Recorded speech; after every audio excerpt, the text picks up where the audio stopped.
Hello, this is a short video to show you how to pair remotes and alarm. Now I have two remotes and one alarm.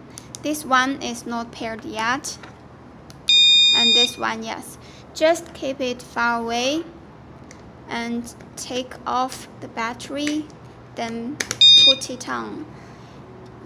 Use this remote which is not paired. Press the doorbell button and hold for seconds. When you hear a beep, press this one. Yes, pairing is done. Check.